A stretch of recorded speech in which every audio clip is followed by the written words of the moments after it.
Assalamualaikum warahmatullahi wabarakatuh.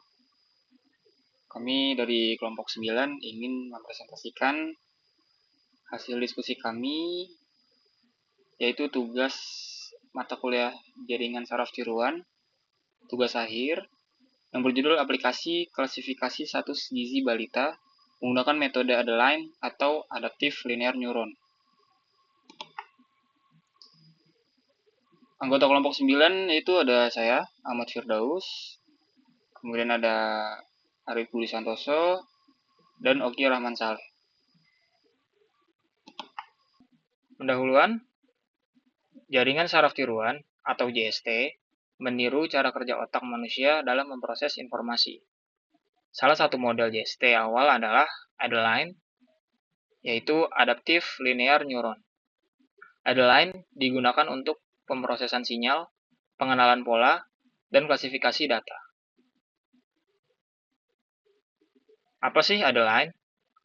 Adeline dikembangkan oleh Bernard Widrow dan Marcian Hoff pada tahun 1960. Berbeda dengan perseptron karena menggunakan fungsi aktivasi linear sebelum keputusan dibuat. Adeline menggunakan metode least mean squares atau LMS untuk memperbarui bobot. Arsitektur Adeline terdiri dari input layer dan output layer tanpa hidden layer. Setiap input dikalikan dengan bobot dan dijumlahkan. Kemudian, hasilnya dibandingkan dengan nilai ambang untuk klasifikasi.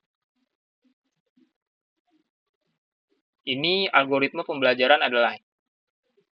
Inisialisasi bobot dengan nilai kecil acak. Di sini ada rumus hitung output dengan menjumlahkan hasil perkalian bobot dan input, yaitu net sama dengan sigma buka kurung WI dikali XI ditambah bias. Kemudian ada hitung error sebagai selisih antara target dan output. Error sama dengan target dikurangi net. Kemudian perbarui bobot dan bias menggunakan aturan least mean squares atau LMS, yaitu delta WI sama dengan eta dikali error dikali XI, kemudian WI sama dengan WI ditambah delta WI. Ulangi proses tersebut hingga error minimum tercapai atau iterasi maksimum tercapai.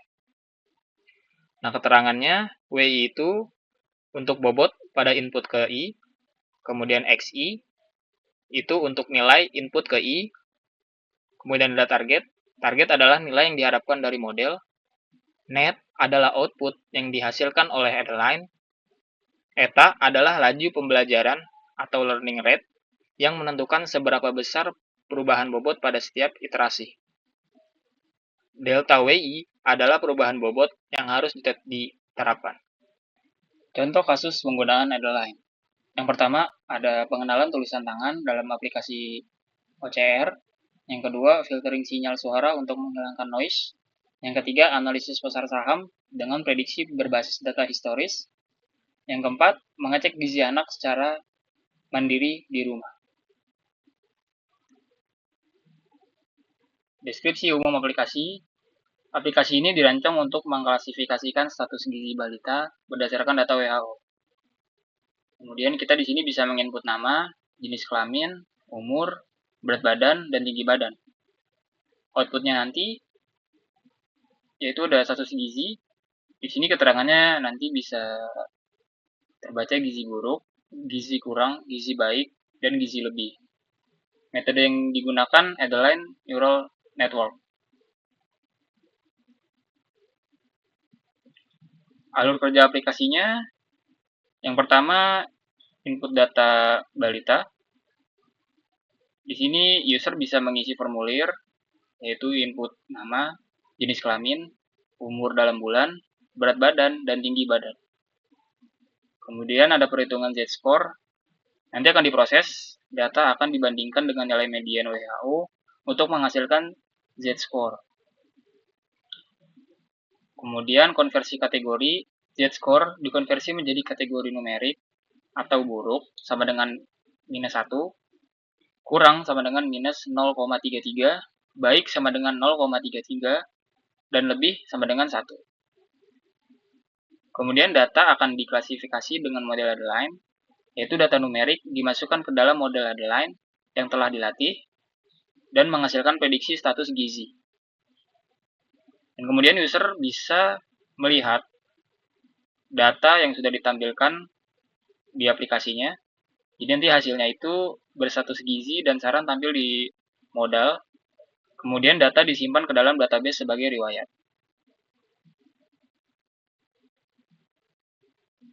Oke, demo aplikasi. Demo aplikasi dapat dilakukan dengan yang pertama mengakses halaman HTML front-end. Ini aplikasi dari kelompok kami, klasifikasi status gizi balita. Ini tampilan awalnya. Ada nama balita, kemudian jenis kelamin, umur balita dalam bulan, berat badan, dan tinggi badan.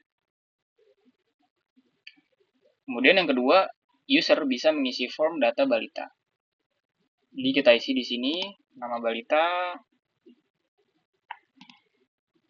kemudian jenis kelaminnya, kemudian umur balita dalam bulan, kita isi 10, berat badan 10 juga, kemudian tinggi badannya kita isi 60. Kemudian demo aplikasi dapat dilakukan dengan melihat hasil klasifikasi dan saran gizi. Kemudian kita klik proses klasifikasi.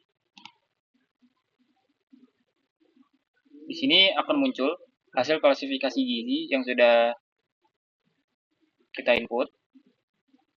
Ini di sini ada nama balitanya, diklasifikasikan dengan status gizi kurang. Kemudian saran gizinya itu tambahkan asupan kalori harian dan makanan sumber zat besi dan protein. Yang keempat, mengunduh laporan PDF. Kita unduh PDF. Kemudian setelah mengunduh tadi, kita bisa memeriksa riwayat klasifikasinya. Kemudian kita open file. Di sini ada informasi hasil klasifikasi tadi di dalam bentuk PDF. Laporan status gizi balita, nama balitanya, kemudian status gizinya gizi kurang, dan di sini ada saran gizi yang tercantum di aplikasi hasil klasifikasi gizi tadi. Penutup, aplikasi ini dapat membantu dalam penilaian status gizi balita secara digital dan cepat. Dengan dukungan metode Adeline, proses klasifikasi menjadi efisien dan adaptif. Sumber datanya referensi WHO Z-Score Table. Terima kasih. Sekian presentasi dari kelompok kami. Kurang lebihnya mohon maaf. Wassalamualaikum warahmatullahi wabarakatuh.